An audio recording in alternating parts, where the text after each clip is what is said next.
Today we're going to be on my lunch break talking about bans. So next week, Monday, we got the ban restricted announcement coming out, and I'm really excited to see what they do overall. I think that there's a bunch of cards that could go, but before we get started, if you enjoy Godwin's content, if you enjoy listening to me ramble, hit like and subscribe. Easiest way to support the channel, and it's free. If I want to do more support the channel, $1 a month gets your name right out on every stream. I don't have my members up right now, but imagine the members board is behind me. You know who you are. Really appreciate you. So I think the first thing that we need to talk about is the Pro Tour. The Pro Tour was a success, you could say, in relative terms. You could also what's your definition of success, what's your definition of failure is. If we look at the metagame breakdowns, right, we can see that standard win rates, I really wish I could zoom in on this. Basically, there was a bunch of different decks, right, that did really well. Roots did amazing. Orzhov, Demons did really well.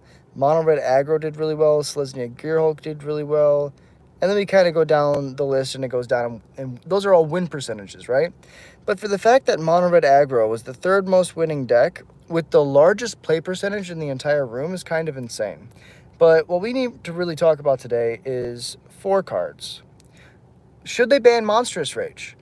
I say yes. I think that a lot of people will agree with me on this. The static buff that the monstrous roll gives, giving the creature +1/+1 and trample permanently. The +2/+0 is good, but the permanent buff so that you can no longer shock it. Let's say you have a 2/2, you put the Monstrous Rage on it, it then becomes 3 toughness permanently, your shocks do nothing, and it tramples forever.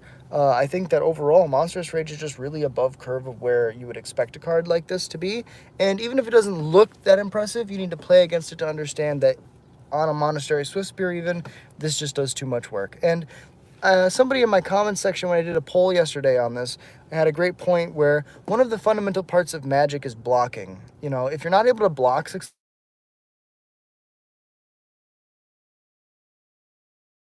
want to do in Magic, sorry, technical difficulties.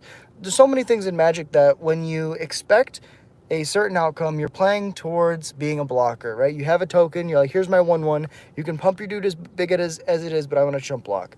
Monstrous Rage gives trample at a cost that wouldn't be necessarily intuitive. Usually, if something's going to get +1/+1 and trample, that's a 1-mana effect. If something's going to get +3/+1, that's a 1-mana effect. But if you have a +3/+1 and trample, that's pretty decent rate. I feel like overall in the aggressive deck with the double striking mouse package, you go turn 1 Hyperfire Hero, turn 2 Manifold Mouse. You're able to give the Heartfire Hero a counter because of its own heroic trigger. Then you give it double strike. That's 4 damage on turn 3 or on turn 2, and then turn 3 you can just cast a Monstrous Rage.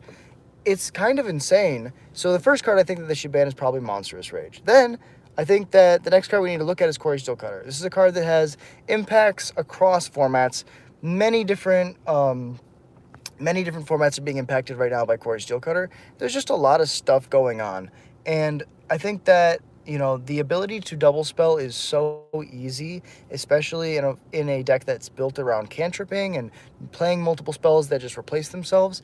I think that Cory Steelcutter might have to go. It's less likely to get banned than Monstrous Rage because it's a newer card and they really don't like to ban new cards. That's the other reason why Vivi's not on this list for me, is I think Vivi's like the new hotness and they're selling cards because of it.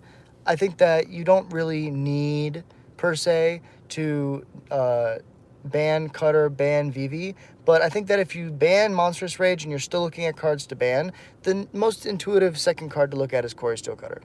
Now, we look at cards from other decks, right? Stockup is something where you're able to get 2 cards from the top 5 of your library, and you're able to have selection too. You choose which are the best cards. There's a couple different ways you can look at this card. You can look at it as a divination, where divination is 3 mana to draw 2 cards. That card is unplayable in modern Magic, right? In standard or any eternal format. And you can also look at it like an anticipate, where it's 2 mana, look at the top 3, pick 1. Both of those cards are completely power crept with this. If you look at Stockup, for 1 more mana, you either get to have a divination that looks at 5 instead of 2, and then you choose the 2 best cards. Or in Anticipate, for 1 more mana, you get to grab an extra card and look at additional 2 cards. So it just does so much more than on rate the previous versions of this card did. The other comparison I've seen is Dig Through Time. Dig Through Time is a card that actually does so much work and is banned in multiple formats. And this is 3 mana Dig Through Time that doesn't require a graveyard. So I could see Stockup being banned just because if they hit Monstrous Rage, right, the next best deck is Azorius Omniscience. And Azorius Omniscience rotates, but Stockup will make generic combo decks that play blue pretty playable. Also, it's important to notice that the only real reason to be playing blue before VV came out was to play Stockup. Your mono red deck was playing Stockup just to allow you to refill your hand with your best cards. So, and with the bounce decks back in the day, right before this town named Big Enough just rotated out of standard, basically Stockup was like one of the best cards out of there. If you don't want to ban Cory Steelcutter, I think you have to ban Manifold Mouse. This is one of those cards that's just absolutely insane, and really appreciate y'all watching. Thank you so much for dropping in. It's really insane to watch one pump spell do so much work. Like, you give a creature double strike, and then you can, it doesn't even matter what it is. You cast a giant growth. Your creature has double strike now, right? If it's a 1/1, it becomes a 4/4, it deals 8. For a 2-drop, it's kind of insane, but you also have the ability to be a mana dump, where you can dump 2 extra mana into it to Offspring to make an extra token that just sits there and does the same thing, and you can give a creature double strike and trample now. It kind of is a built-in Monstrous Rage, right?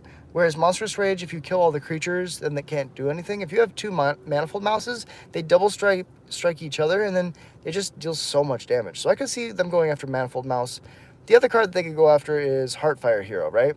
If they go after Heartfire Hero, I think it's a sign that the mouse package specifically is what they're scared of.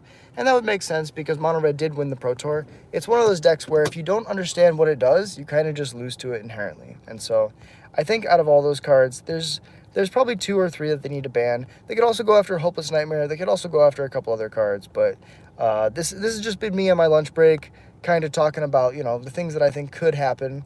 And if you enjoy videos like this, hit like and subscribe. Easiest way to support the channel, and it's free. If you want to do more support the channel, you know what to do. This is the metagame breakdown. All this will be in a post on my channel. I'll do a post today, but I'm gonna go eat. I really appreciate y'all watching. Thank you so much for being here. Until next time, I'll stream tonight, 10 o'clock p.m. CST. We stream every single day, Goblins content only. So if you enjoy Goblins content, if you enjoy listening to me ramble, I'll see you at 10 o'clock p.m. CST. Till next time, I hope you have a beautiful day. Peace.